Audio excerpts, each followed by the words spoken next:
कभी आपने गौर किया है कि हमारी जिंदगी का सबसे बड़ा झूठ क्या है? ये कि एक दिन सब बदल जाएगा। एक दिन मैं डिसिप्लिन बन जाऊंगा, एक दिन मैं जल्दी उठना शुरू कर दूंगा, एक दिन मैं पढ़ाई में सीरियस हो जाऊंगा, एक दिन पैसे बचाने लगूंगा, एक दिन फिटनेस पे ध्यान दूंगा, और वो एक दिन पता नहीं कब से हमारे साथ रह रहा है। मुझे याद है कॉलेज के दिनों में हर रविवार रात मैं एक नया टाइम टेबल बनाता था। इतना परफेक्ट टाइम टेबल कि देखकर लगता था अब तो जिंदगी बदल कर ही रहेगी। सुबह 5 बजे उठना, exercise, reading, deep work, no social media, सब कुछ लिखा होता था। लेकिन मजेदार बात यह थी कि सोमवार शाम तक ही उस टाइम टेबल की हालत ऐसी हो जाती थी जैसे किसी पुरानी डायरी का फटा हुआ पन्ना।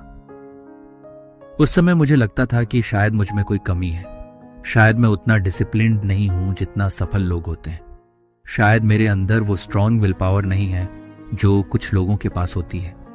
और सच कहूं तो हम में से बहुत लोग यही सोचते हैं। जब भी हम कोई आदत बनाए रखने में फेल होते हैं, हम सीधे अपने कैरेक्टर पर सवाल उठा देते हैं। मैं आलसी हूं, मैं कंसिस्टेंट नहीं हूं, मुझसे नहीं होगा। लेकिन क्या हो अगर असली समस्या तुम नहीं हो? क्या हो अगर समस्या वो सिस्टम हो जिसमें तुम जी रहे हो? ये सवाल सुनने में छोटा लगता है, लेकिन इसका जवाब पूरी जिंदगी बदल सकता है। क्योंकि अगर समस्या तुम्हारी पर्सनैलिटी है तो तुम्हारे पास बहाना भी है और हार मानने का कारण भी। लेकिन अगर समस्या सिस्टम है तो उसे रीडिजाइन किया जा सकता है, और शायद यहीं से असली बदलाव शुरू होता है। आज की दुनिया में एक अजीब चीज हो गई है। हम इंफॉर्मेशन से घिरे हुए हैं। हर दिन हजारों videos, motivational reels, success stories, productivity hacks, लेकिन फिर भी लोग पहले से ज्यादा डिस्ट्रैक्टेड क्यों हैं? क्योंकि इंफॉर्मेशन नॉलेज नहीं बनती और नॉलेज एक्शन नहीं बनती। हम जानते बहुत हैं लेकिन करते बहुत कम हैं। एक समय था जब मुझे लगता था कि मोटिवेशन ही सब कुछ है। अगर मोटिवेशन आ जाए तो मैं कुछ भी कर सकता हूं। लेकिन फिर मैंने नोटिस किया कि मोटिवेशन का बिहेवियर किसी ऐसे दोस्त जैसा है जो सिर्फ अच्छे समय में साथ रहता है। जब मूड अच्छा हो, जब एनर्जी हो, जब एक्साइटमेंट हो, तब मोटिवेशन मौजूद रहती है। लेकिन जिस दिन नींद पूरी ना हुई हो, जिस दिन स्ट्रेस हो, जिस दिन मन न कर रहा हो, उसी दिन उसकी सबसे ज्यादा जरूरत होती है और उसी दिन वो गायब हो जाती है। यानी हम अपनी पूरी जिंदगी ऐसी चीज पर टिका देते हैं जो सबसे मुश्किल समय पर हमारा साथ छोड़ देती है, और फिर हम खुद को दोष देते हैं। एक सवाल पूछता हूं, तुमने कितनी बार रेजोल्यूशन लेकर 3 दिन में तोड़ा है? साल की शुरुआत में, बर्थडे पर, मंडे से, अगले महीने से? कितनी बार? और क्या कभी सोचा कि शायद ये तुम्हारी कमजोरी नहीं थी? शायद टारगेट का साइज गलत था। हमारा ईगो हमें छोटे कदम लेने नहीं देता। अगर कोई स्टूडेंट बोले कि मैं रोज सिर्फ 1 पेज पढ़ूंगा तो उसे खुद पर शर्म आने लगती है। उसे लगता है कि आईआईटी या यूपीएससी जैसे बड़े एग्जाम 1 पेज से थोड़ी क्लियर होंगे। लेकिन यही सोच हमें ट्रैप कर देती है, क्योंकि हम शुरुआत इतनी बड़ी करते हैं कि उसे निभा ही नहीं पाते, फिर 3 दिन बाद टूट जाते हैं और फिर खुद को इनकैपेबल मान लेते हैं। मैंने ऐसे बहुत स्टूडेंट्स देखे हैं जो 12 घंटे पढ़ने का प्लान बनाते हैं और तीसरे दिन हार मान लेते हैं। लेकिन वही स्टूडेंट अगर सिर्फ 20 मिनट रोज पढ़ना शुरू करे तो शायद महीनों तक टिक जाए। समस्या एफर्ट की नहीं है, समस्या सस्टेनेबिलिटी की है, और जिंदगी में वही चीज जीतती है जो टिकती है। यही मुझे एक और अनकंफर्टेबल ट्रुथ समझ आया। हम फेलियर से नहीं हारते, हम बोर्डम से हारते हैं। इस बारे में कोई बात नहीं करता क्योंकि बोर्डम ग्लैमरस नहीं है, लेकिन सच यही है।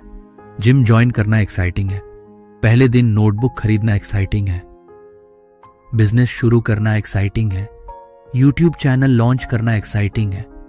लेकिन 87वें दिन भी वही काम करना, यही लोग टूटते हैं। क्योंकि शुरुआत में डोपामाइन मिलता है, नयापन मिलता है, एक्साइटमेंट मिलती है, लेकिन कुछ समय बाद वही चीज रूटीन बन जाती है और रूटीन बोरिंग होती है।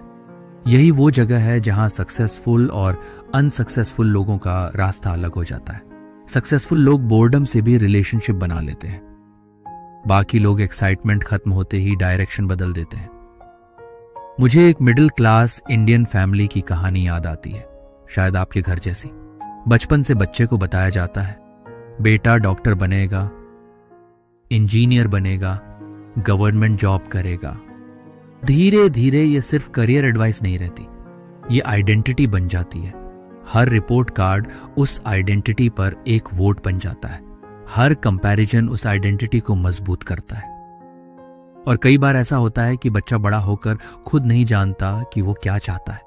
उसे सिर्फ इतना पता होता है कि उससे क्या एक्सपेक्ट किया गया है। ये बात मुझे बहुत गहरी लगी, क्योंकि हम अक्सर सोचते हैं कि हमारी आइडेंटिटी हमारी अपनी बनाई हुई है, लेकिन सच में उसका बड़ा हिस्सा हमें दिया गया होता है, फैमिली से, स्कूल से, सोसाइटी से। और शायद इसी वजह से बड़े होने के बाद भी हम लोग क्या कहेंगे से इतने प्रभावित रहते हैं, क्योंकि हमारी कई आदतें हमारी नहीं होती, वो एनवायरनमेंट की होती हैं। समाज ने ऐसा एनवायरनमेंट बना दिया है जहां कन्फॉर्मिटी सबसे आसान रास्ता है। जो बाकी कर रहे हैं वही करो, जो सेफ है वही करो, जो एक्सेप्टेड है वही करो। और धीरे धीरे इंसान अपनी आवाज सुनना बंद कर देता है। अब यहां एक दिलचस्प बात आती है, अगर एनवायरनमेंट इतना पावरफुल है तो क्या ये होगा अगर हम एनवायरनमेंट को अपने पक्ष में इस्तेमाल करना शुरू कर दें? यही मुझे वर्क फ्रॉम होम कल्चर का एग्जाम्पल याद आता है। कोविड के बाद लाखों लोग घर से काम करने लगे। शुरुआत में सबको लगा कि प्रोडक्टिविटी बढ़ जाएगी, लेकिन हुआ क्या? लैपटॉप बिस्तर पर, फोन हाथ में, नेटफ्लिक्स पास में, किचन कुछ कदम दूर। और फिर लोग सोचने लगे कि उनका डिसिप्लिन कम हो गया है। लेकिन क्या सच में डिसिप्लिन कम हुआ था, या एनवायरनमेंट बदल गया था? पहले ऑफिस जाने की मजबूरी थी, एक स्ट्रक्चर था, एक फिजिकल सेपरेशन था। अब वो स्ट्रक्चर गायब था और अचानक हमें खुद अपना सिस्टम बनाना था। यानी समस्या इंसान में नहीं थी, समस्या डिजाइन में थी। और यही बात जिंदगी के लगभग हर हिस्से पर लागू होती है। तुम्हारा एनवायरनमेंट हमेशा तुमसे ज्यादा ताकतवर होता है। इसलिए सवाल ये नहीं कि तुम कितने मोटिवेटेड हो, सवाल ये है कि तुमने अपने आसपास कैसी दुनिया बनाई है।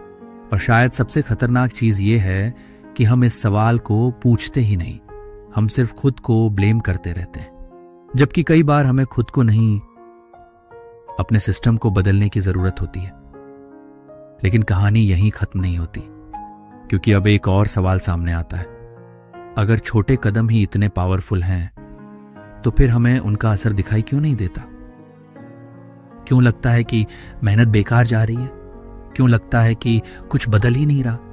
यही एक ऐसी रियलाइजेशन आती है जिसने शायद मुझे सबसे ज्यादा प्रभावित किया।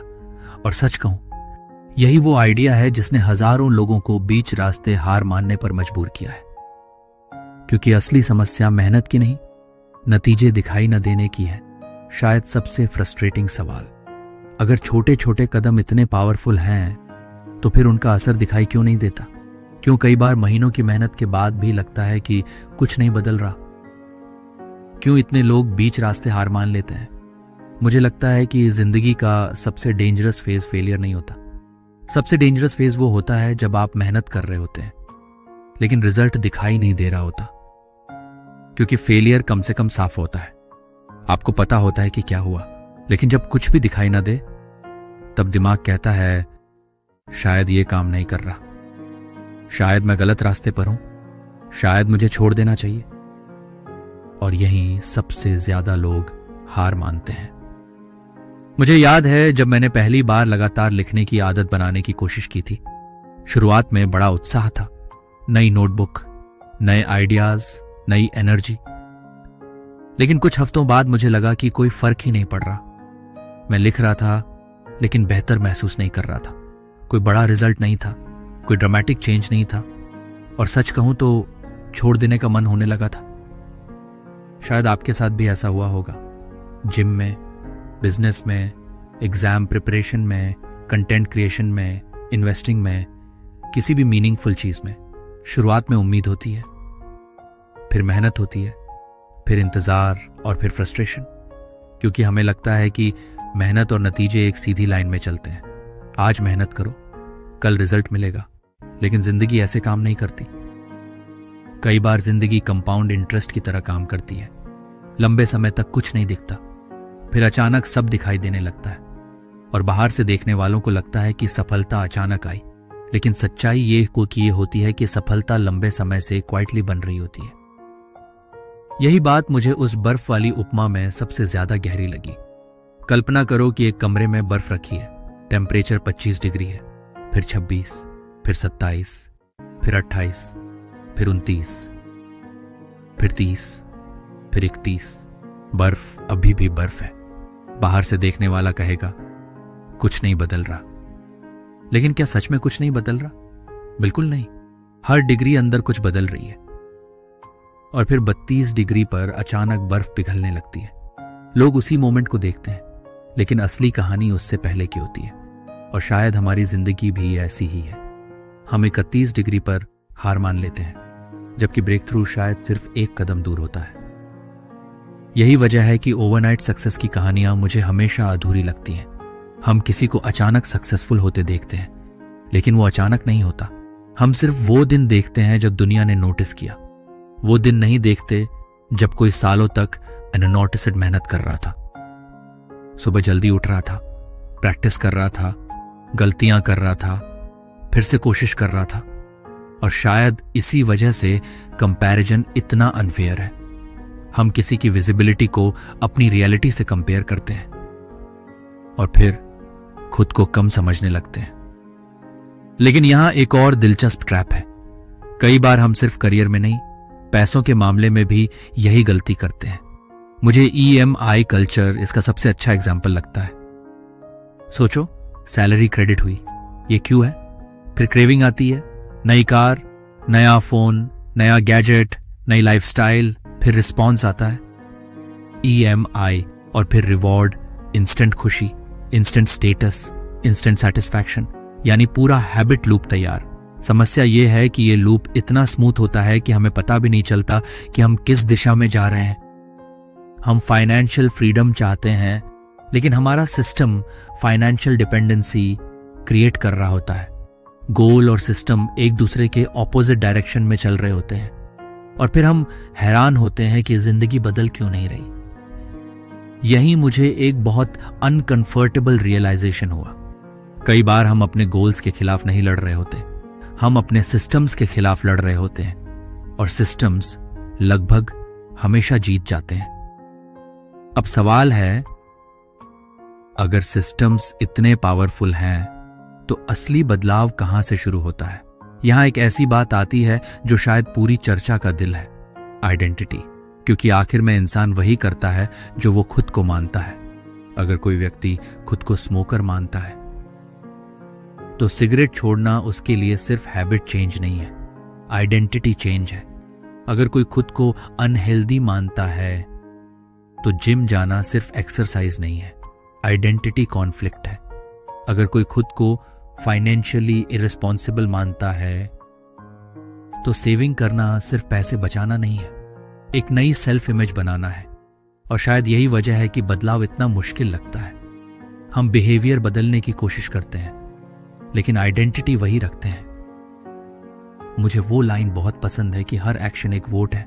पहली बार सुनो तो साधारण लगती है, लेकिन जितना सोचो उतनी गहरी लगती है। क्योंकि जिंदगी एक दिन में नहीं बदलती, वो वोट्स से बदलती है। आज एक पेज पढ़ा, एक वोट। आज वर्कआउट किया, एक वोट। आज अननेसेसरी खर्च नहीं किया, एक वोट। आज डिस्ट्रैक्शन को ना कहा, एक वोट। एक वोट से इलेक्शन नहीं जीतता, लेकिन 1000 वोट से जीतता है। और आइडेंटिटी भी ऐसे ही बनती है, धीरे धीरे, शांत तरीके से, बिना शोर के। यही मुझे अपने बारे में एक पर्सनल रियलाइजेशन हुआ। काफी समय तक मैं खुद को इनकंसिस्टेंट इंसान मानता था।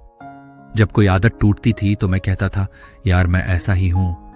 लेकिन अब लगता है कि यह सोच ही गलत थी, क्योंकि जब आप खुद को लेबल दे देते हो तो दिमाग उसी लेबल के हिसाब से एविडेंस ढूंढने लगता है। अगर आप खुद को आलसी मानते हो तो हर मिसड वर्कआउट उस लेबल को मजबूत करेगा। अगर आप खुद को डिसिप्लिन्ड मानते हो तो दिमाग डिसिप्लिन्ड बिहेवियर ढूंढना शुरू करेगा। इसलिए शायद सबसे जरूरी बदलाव हैबिट का नहीं, आइडेंटिटी का है, क्योंकि बिहेवियर आइडेंटिटी का रिफ्लेक्शन बन जाता है। और शायद इसी जगह मिडिल क्लास फैमिलीज की कहानी फिर से याद आती है। कई बच्चे ऐसे बड़े होते हैं जहां उनकी आइडेंटिटी पहले से लिख दी जाती है। बेटा डॉक्टर बनेगा, इंजीनियर बनेगा, सेफ करियर चूज करेगा। धीरे धीरे वो दूसरों के वोट्स से बनी आइडेंटिटी जीने लगते हैं। लेकिन एक समय ऐसा आता है जब इंसान को खुद डिसाइड करना पड़ता है, मैं कौन बनना चाहता हूं। क्योंकि जिंदगी का सबसे बड़ा रिस्क फेलियर नहीं है, सबसे बड़ा रिस्क है किसी और की आइडेंटिटी जीते जीते अपनी आइडेंटिटी खो देना। अब अगर इस पूरी बातचीत को एक लाइन में समझना हो तो शायद वो ये होगी, हम अपनी जिंदगी को गोल्स से बदलने की कोशिश करते हैं, जबकि जिंदगी सिस्टम्स और आइडेंटिटी से बदलती है। गोल डायरेक्शन देता है, सिस्टम मूवमेंट देता है और आइडेंटिटी मीनिंग देती है। तीनों में सबसे गहरी चीज आइडेंटिटी है, क्योंकि आखिर में हम वही बनते हैं जो बार बार करते हैं। तो शायद आज आपको किसी नए रेजोल्यूशन की जरूरत नहीं है, किसी नए मोटिवेशनल वीडियो की जरूरत नहीं है, किसी परफेक्ट मंडे की जरूरत नहीं है। शायद सिर्फ एक छोटे वोट की जरूरत है, एक ऐसा वोट जो उस इंसान के पक्ष में जाए जो आप बनना चाहते हैं। क्योंकि जिंदगी अचानक नहीं बदलती, वो चुपचाप बदलती है, एक आदत से, एक चुनाव से, एक वोट से। और फिर एक दिन पीछे मुड़कर देखने पर पता चलता है कि जिस इंसान बनने का सपना था वो किसी बड़े फैसले से नहीं बना था, वो उन छोटे छोटे सबूतों से बना था जो आपने हर दिन खुद को दिए थे। और शायद आखिर में असली सवाल ये नहीं है कि तुम्हारे गोल्स क्या हैं, असली सवाल ये है आज तुमने किस इंसान के पक्ष में वोट डाला।